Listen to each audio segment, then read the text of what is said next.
24 मार्च 2020ला निफ्टीने 7511चा नीचांक नोंदवला। त्यानंतर शेअर मार्केटमध्ये एकतर्फी तेजी चालू झाली। कोविडमुळे सबंध देशात लॉकडाऊन लागला होता। लोकांनी अत्यावश्यक खर्च सोडता इतर सर्व खर्च रातोरात बंद केले।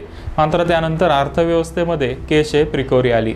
के शेप रिकव्हरी म्हणजे काही सेक्टर्सला कोविडचा फायदा झाला तर काही सेक्टरला त्याचा फटका बसला।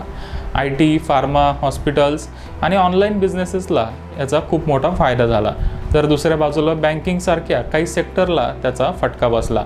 बँक निफ्टी आणि निफ्टीचा रेशो चार्ट बघितला तर आपल्या लक्षात येईल की 2019 नंतर बँक निफ्टीने निफ्टीला अंडर परफॉर्म केलंय। कोविडमध्ये बँकांचे वाढलेले NPA आणि 2022 नंतर झालेली व्याजदर वाढ यामुळे बँकिंग सेक्टरला खूप मोठा फटका बसला।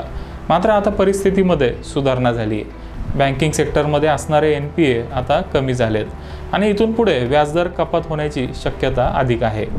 एका बाजूला बँकिंग व्यवसाय संकटात असताना प्रायव्हेट बँकांचे शेअर्स मात्र वेगळ्याच कारणासाठी अडचणीत होते। HDFC, कोटक आणि ICICI सारख्या बँकांमध्ये विदेशी गुंतवणूकदारांची खूप मोठी गुंतवणूक आहे। HDFC बँकेत FISचा 52% मालकी हक्क आहे, तर कोटक बँकेत हा आकडा 41% आहे। अमेरिकेत व्याजदर वाढ झाल्यामुळे विदेशी गुंतवणूकदारांनी भारतातल्या शेअर्समधून पैसे काढून घेतले आणि त्याचा फटका HDFC बँक आणि कोटक बँकेच्या शेअर्सला बसला। आर्थिक कामगिरी चांगली असून देखील या शेअर्सनी मागच्या 2 वर्षात काहीच रिटर्न दिला नाहीये। मात्र हा अंडर परफॉर्मन्स आता संपण्याची शक्यता आहे। HDFC आणि कोटक बँक या दोन्ही बँका रिटेल बँकिंगमध्ये आघाडीवर आहेत। मागच्या काही वर्षात त्यांनी कासा रेशो आणि डिपॉझिट बेस मजबूत केला आहे। या दोन्ही बँकांचं उत्पन्न साधारण 5 वर्षात दुप्पट होतं, असं ऐतिहासिक आकडेवारीतून लक्षात येतं। त्यामुळे पुढच्या 5 वर्षात या बँकांचा EPS दुप्पट झाला आणि शेअर्सचं री-रेटिंग झालं तर आपल्याला खूप चांगला रिटर्न मिळू शकतो।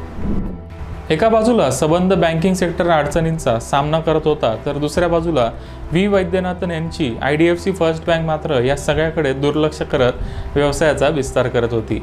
मागच्या 5 वर्षापूर्वी IDFC फर्स्ट बँकेचा कासा रेशो 9% होता, जो वाढून आता 48% झाला आहे। सेव्हिंग आणि करंट अकाउंटचा चांगला बेस बनवल्यामुळे IDFC फर्स्ट बँकेला आता आणखी झपाट्याने विस्तार करता येईल।